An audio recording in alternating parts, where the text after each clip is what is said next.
கர்த்தருக்கு பிரியமானவர்களே, கர்த்தர் இன்றைக்கு உங்களோட பேசவிருக்கும் வார்த்தையை கேட்கலாமா? யோசுவா 1:5. நீ உயிரோடு இருக்கும் நாளெல்லாம் ஒருவனும் உனக்கு முன்பாக எதிர்த்து நிற்பதில்லை. நான் மோசேயோடு இருந்தது போல உன்னோடும் இருப்பேன்.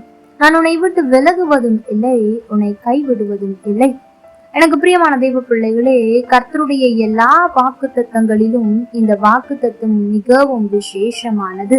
யோசுவாவுக்கு இந்த வாக்குத்தத்தத்தை கொடுத்த தேவன் ஏறக்குறைய 1300 ஆண்டுகளுக்கு பிறகும் அந்த வாக்குத்தத்தத்தை நிலைப்படுத்துகிறார்.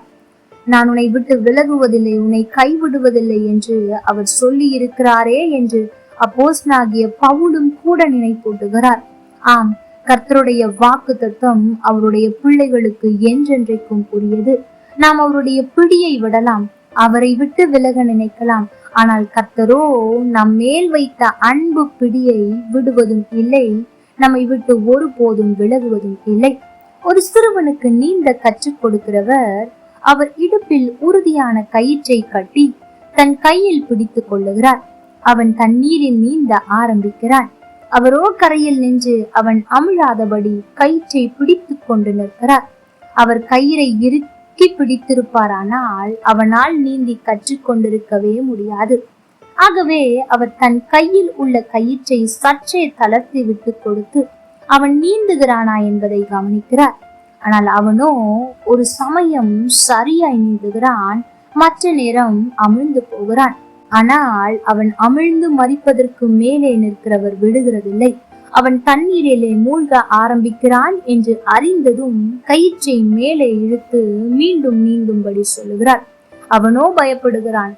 அவர் மேலே இருந்து, நான் உன்னை விட்டு விலகுவதில்லை, உன்னை கைவிடுவதும் இல்லை, எப்பொழுதும் உன்னை என் கையில் ஏந்தி இருக்கிறேன் என்று சொல்லுகிறார். அவனுக்கு எத்தனை ஆறுதலும் சந்தோஷமுமாய் இருக்கும் பாருங்கள்.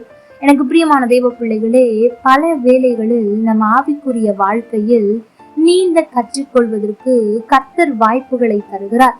நம்முடைய கயிறை விட்டு பிடிக்கிறார். நாம் அந்த வேளையில் கைவிட்டு விட்டார். கர்த்தர் என் ஜெபத்தை கேட்கவில்லை என்று சொல்லி தவிக்கிறோம். ஆனால் கர்த்தரோ மனுஷனை கட்டி இழுக்கிற அன்பின் கயிறுகளால் நம்மை கட்டி தன்னோடு இணைத்து விடுகிறார். எனக்கு பிரியமான தெய்வ பிள்ளைகளே, கர்த்தருடைய அன்பு எப்பொழுதும் நம்மை தொடர்ந்து கொண்டே வருகிறது. காணாமல் போன ஆட்டை போல அவர் நம்மை தேடுகிறார். காணாமல் போன வெள்ளி காசை கண்டுபிடித்து மகிழ்வதை போல அவர் மகிழ்கிறார். கெட்ட குமாரன் திரும்பி வருமளவும் ஏங்கி எதிர்பார்த்திருந்த தகப்பனை போல நமக்காக எதிர்பார்க்கிறார். நான் உன்னை விட்டு விலகுவதும் இல்லை, அன்பு முத்தமிடுகிறார். கர்த்தர் தாமே உங்களோடு கூட இருந்து உங்களை ஆசீர்வதிப்பாராக. ஆமென்.